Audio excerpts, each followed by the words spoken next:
Hello दोस्तों, आपका स्वागत है एक बार फिर से आपके अपने channel Binesh study UP board में। तो दोस्तों, आज का हमारा टॉपिक है क्लास 12 हिंदी का महत्वपूर्ण गद्यांश, जो हमारे अशोक के फूल चैप्टर का है। तो दोस्तों, आज की वीडियो में हम इस चैप्टर के सबसे महत्वपूर्ण गद्यांश को जानेंगे, जो हमारी बोर्ड परीक्षा में आता है। तो वीडियो में लास्ट तक बने रहिएगा। देखिए, हमारे बोर्ड एग्जाम में 2 गद्यांश आएगा गद्य से, जो हमारे 10 नंबर का रहेगा। दोनों में से एक ही करना रहेगा। तो आइए, हर चैप्टर के सबसे महत्वपूर्ण गद्यांश को हमने आपको बता दिया है। तो आइए देखते हैं आज की वीडियो में अशोक के फूल चैप्टर के सबसे महत्वपूर्ण गद्यांश को। तो देखिए, गद्यांश क्या है। मुझे मानव जाति की दुर्दम निर्मम धारा के हजारों वर्ष का रूप साफ दिखाई दे रहा है। मनुष्य की जीवन शक्ति बड़ी निर्मम है। वह सभ्यता और संस्कृति के वृथा मोहों को रौंदती चली आ रही है। ना जाने कितने धर्माचारों, विश्वासों, उत्सवों और व्रतों को धोती बहाती यह जीवन धारा आगे बढ़ी है। संघर्षों से मनुष्य ने नई शक्ति पाई है। हमारे सामने समाज का आज जो रूप है, वह ना जाने कितने ग्रहण और त्याग का रूप है। देश और जाति की विशुद्ध संस्कृति केवल बाद की बात है। तो ये हमारा है गद्यांश। और इस गद्यांश के सबसे जो हमारा है, देखिए पहले हमारा क्या दिया रहता है। पहले हमारा देखिए क्वेश्चन इसमें क्या दिया रहेगा हमारे। देखिए हमारा क्वेश्चन क्या है। सबसे पहले हमारा क्वेश्चन क्या रहेगा, देखिए कि उपयुक्त गद्यांश के पाठ व लेखक का नाम लिखिए। तो देखिए, जो हमारा पाठ है, इस पाठ का नाम है अशोक के फूल, और जो इसके लेखक हैं वो हैं हजारी प्रसाद द्विवेदी। तो देखिए, हमें किस तरह से लिखना है इसका संदर्भ। देखिए, हम लिखेंगे कि प्रस्तुत गद्यावतरण, किस प्रकार से हमें लिखना है उत्तर इसका, कि प्रस्तुत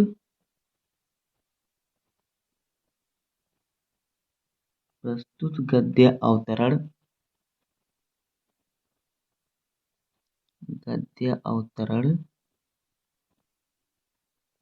प्रस्तुत गद्य अवतरण हमारी पाठ्य पुस्तक हिंदी के, हमारे हिंदी के पाठ से यह लिखेंगे। हमारी पाठ्य पुस्तक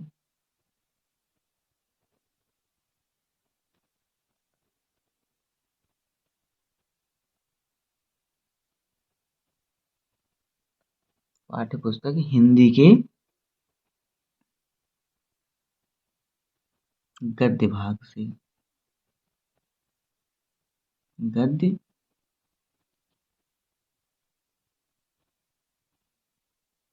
गद्य भाग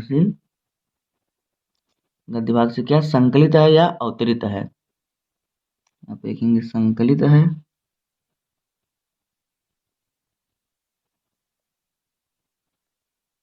तथा हिंदी के निबंधकार, जो हजारी प्रसाद द्विवेदी हैं वो निबंधकार हैं।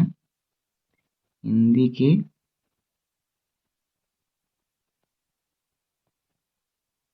निबंधकार कौन, आचार्य रामचंद्र शुक्ल। इनको हमें क्या इन्वर्टेड कामा में लिखना पड़ेगा। देखिए ऐसे लगाएंगे इन्वर्टेड कामा, लिखेंगे आचार्य हजारी प्रसाद द्विवेदी, हजारी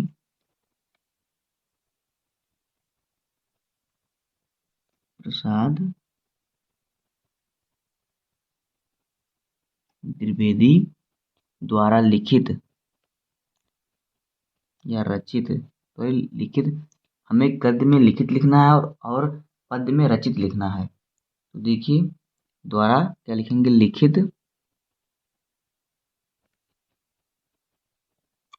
अशोक के फूल नामक निबंध से लिया गया या अवतरित है। लिखित, यहाँ पे यूनिट कामा लिखेंगे और फिर लगाएंगे, लिखेंगे अशोक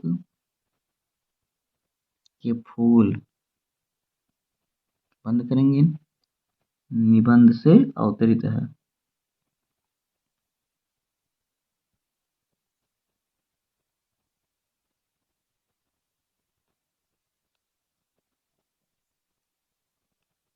अवतरित है। दोस्तों बस इतना ही हमें लिखना है संदर्भ। पहला क्वेश्चन हमारा गद्यांश का यही रहेगा, चाहे वो गद्य भाग का होगा या तो पद्य भाग का होगा। अब देखिए दूसरा क्वेश्चन हमारा क्या होगा कि रेखांकित अंश की व्याख्या कीजिए। तो देखिए अब हमारा दूसरा क्वेश्चन क्या है, रेखांकित अंश की व्याख्या कीजिए। तो देखिए हमारा इसमें रेखांकित अंश क्या है कि मुझे मानव जात की दुर्दम निर्मम धारा के हजारों वर्ष का रूप साफ दिखाई दे रहा है। मनुष्य की जीवन शक्ति बड़ी निर्मम है, वह सभ्यता और संस्कृति के वृथा मोहों को रोकती चली आ रही है। तो ये हमारा इसका हमें क्या करना है, इसका हमें करना है रेखांकित अंश की व्याख्या। तो आइए करते हैं। तो देखिए क्या, मुझे मानव जात की दुर्गम निर्मम धारा के हजारों वर्ष के साफ दिखाई देते। देखिए पहले हमें क्या लिखना पड़ेगा, पहले हम यहाँ पे लिखेंगे कि आचार्य हजारी प्रसाद द्विवेदी जी कहते हैं, यहाँ पे लिखेंगे, यहाँ पे लिखेंगे व्याख्या हेडिंग डालेंगे, इसी तरह से डालेंगे व्याख्या हेडिंग। इसके बाद यहाँ पे लिखेंगे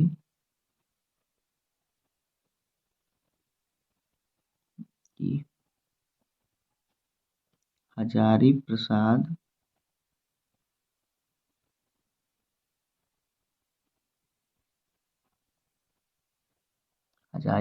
द्विवेदी जी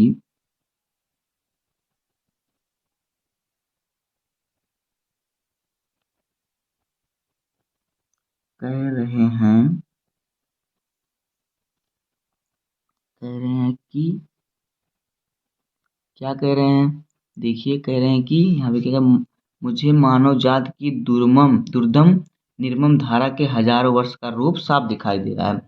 तो क्या करें कि मानव जात के जो विकास का रूप हजारों वर्षों का और इतिहास के मन या चित्रण से उन्हें यह अनुमत कराया जाता है कि अवगत कराया जाता है या अनुभव हुआ कि जो मनुष्य अपना जीवन व्यतीत कर रहा है वो अत्यधिक निर्मम और मोह माया से बंधनों से रहित है और सभ्यता संस्कृति के बंधन से वो मोह से मुक्त होकर जी रहा है। तो यही है। तो आइए इसको लिखते हैं। देखिए क्या कह रहे हैं कि मुझे मानव जात की दुर्दम निर्मम धारा के हजारों वर्ष का रूप साफ दिखाई देता है। तो इसका अर्थ क्या हो जाएगा, इसका व्याख्या कह रहे हैं कि मानव जाति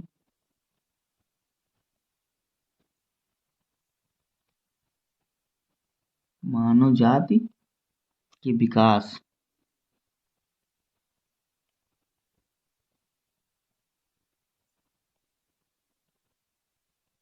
मानव जाति के विकास के हजारों वर्षों के इतिहास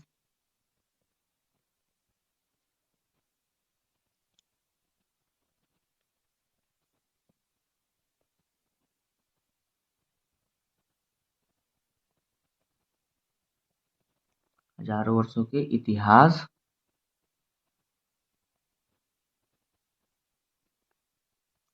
इतिहास के मनन और चिंतन के परिणाम स्वरूप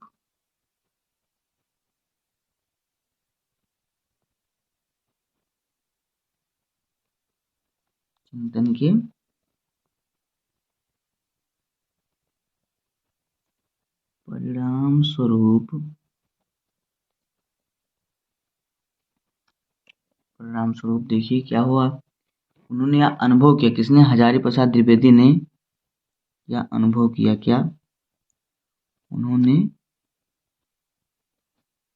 यह अनुभव किया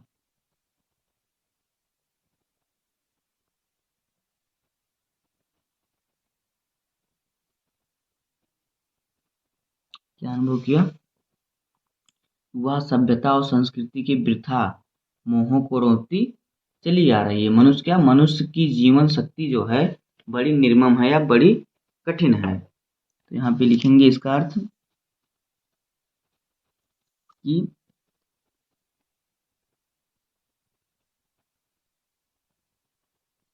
मनुष्य की जीविका, जीवन शैली या फिर जीविका एक ही बात है। जीविका, जीविका अत्यधिक,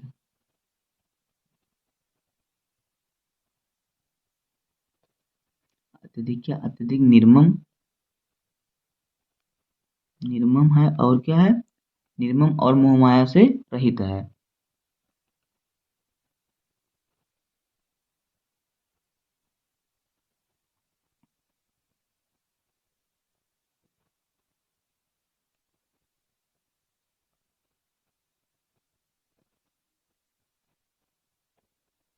मोहमाया से रहित है। और देखिए क्या है, वह सभ्यता और संस्कृति की वृथा मोहों को रोकती चली आ रही है। देखिए यहाँ पे क्या हो जाएगा कि सभ्यता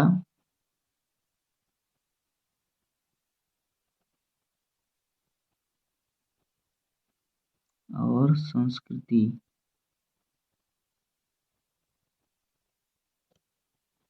सभ्यता और संस्कृति के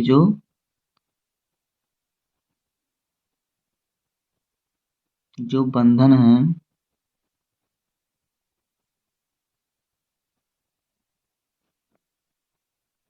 उन सब पर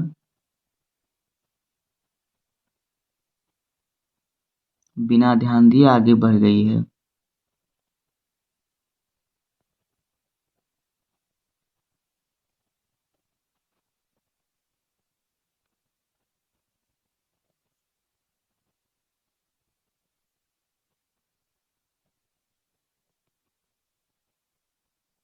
दोस्तों बस इतना ही होगा हमारे इस रेखांकित अंश का व्याख्या। अब देखिए हमारा अगला क्वेश्चन क्या है। देखिए अगला क्वेश्चन हमारा है कि मनुष्य की जीवन शक्ति को निर्मम क्यों बताया गया है। तो आइए देखते हैं कि मनुष्य की जीवन शक्ति को निर्मम क्यों बताया गया है। तो यहाँ पे देखिए कि मनुष्य की जीवन शक्ति को निर्मम इसलिए बताया गया क्योंकि वह सभ्यता और संस्कृति की जो सभ्यता संस्कृति की मोहों को रोकती चली आ रही है। तो यही इसी को हम लिख देंगे कि वह सभ्यता और संस्कृति के मोहों को रोकती चली आ रही है। तो यहाँ पे लिख देते हैं उत्तर। देखिए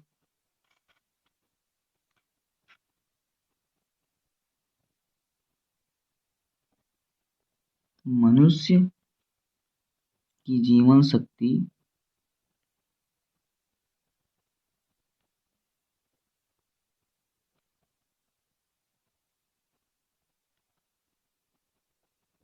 को निर्मम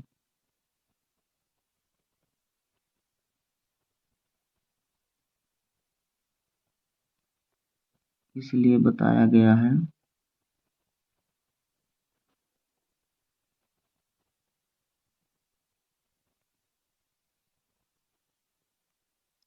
क्योंकि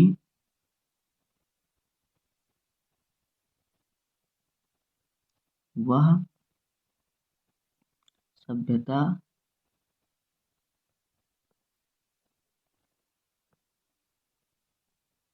और क्या और संस्कृति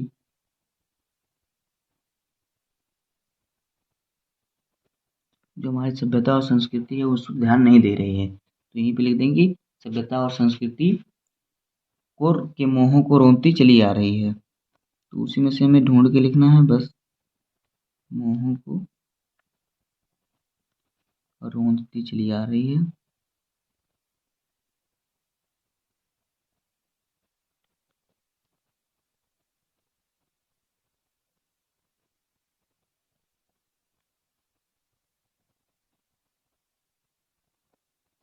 तो यही था हमारा। देखते हैं अगला क्वेश्चन हमारा है, चौथा क्वेश्चन क्या है। लेखक ने किसे बाद की बात बताया है। तो देखिए लेखक ने किसे बात की बात बताया है। यहाँ पे देखते हैं कि जो देश की क्या कह रहा है, जो देश की आपने अगर आपने पाठ पढ़ा होगा तो आपको मालूम होगा कि जो देश और जात की विशुद्ध संस्कृति को लेखक ने बाद की बात बताया है। लास्ट में देखिए देश और जात की विशुद्ध संस्कृति केवल बाद की बात है। तो इसी को लिख देंगे, आंसर में इसी को हम लिख देंगे कि देश और जाति,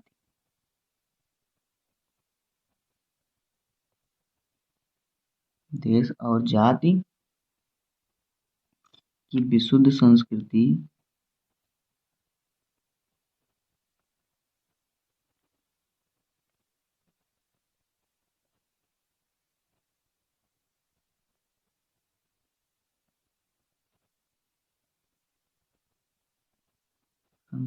को क्या लेखक ने बाद की बात बताया है।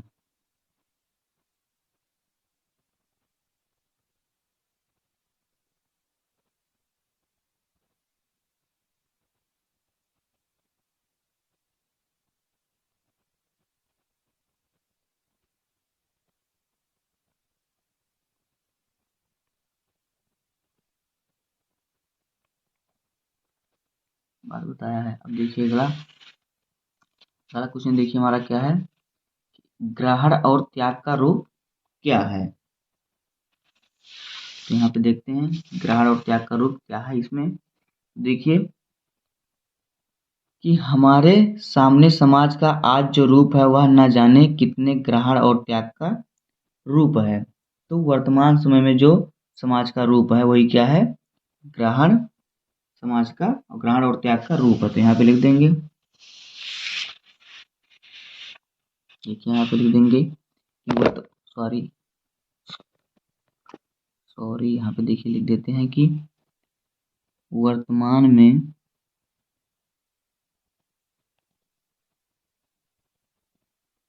जो समाज का रूप है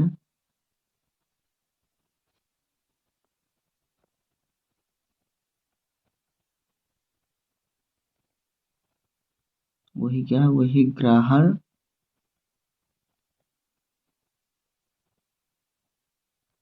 और